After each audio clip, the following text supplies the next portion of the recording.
There's an old saying goes, like mother, like daughter. You think that's true? Absolutely, Yeah. exactly. Well, let's hear what moms and daughters had to say. Take a look.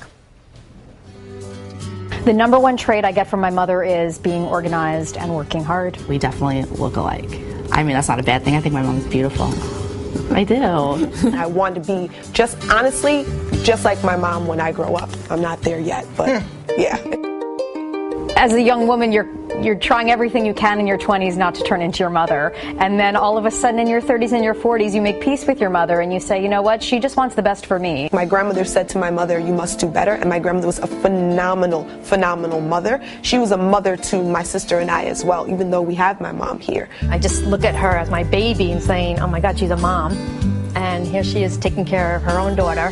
I wouldn't be who I am today if it wasn't for my mom, so I love her. And I wouldn't be here if it wasn't for my mother, period. My mother is my mother. She is really my best friend, and she's taught me everything I know. She's just like the bee's knees, hashtag amazing.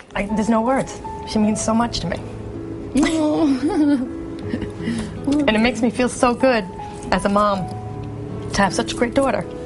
It really does. Oh, yeah.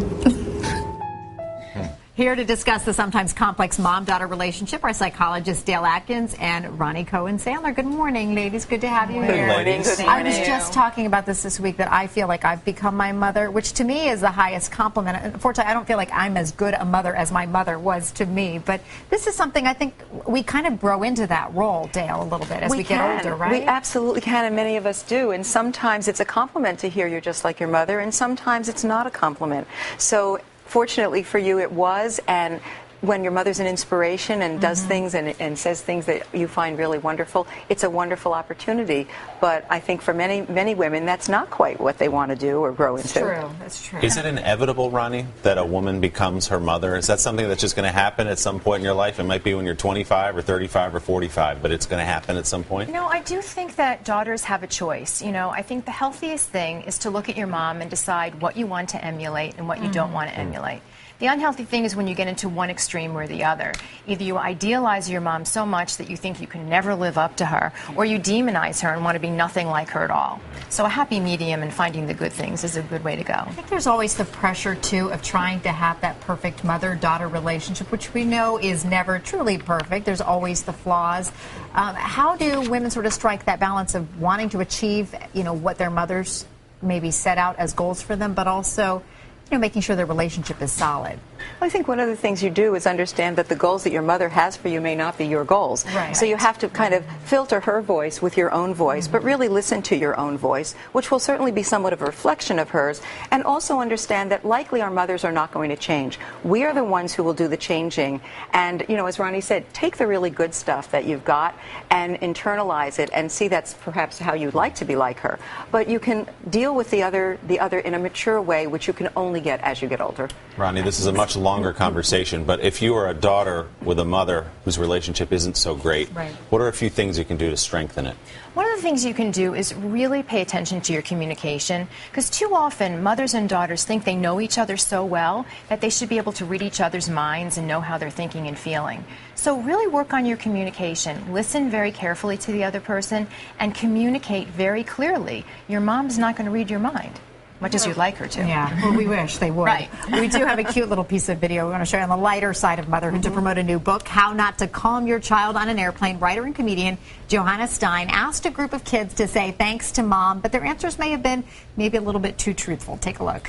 Thanks, Mom. Thanks, Mom. Thanks, Mom. For pretending to have a stomach flu to get a few minutes alone in the bathroom. For using me as an excuse to get out of social obligations. For telling me to clean my room even though your room looks like a garbage dump.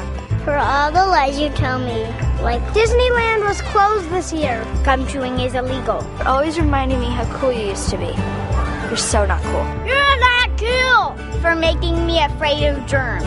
I'm like the Howard Hughes of first grade. For not pressing on the soft spot on my head when I was a baby, even though deep down you really wanted to. Some of these were very right on things that I've said. I was going to say, a lot of knowing looks here. Parents who have used those lines before. Disneyland is still closed, by the way.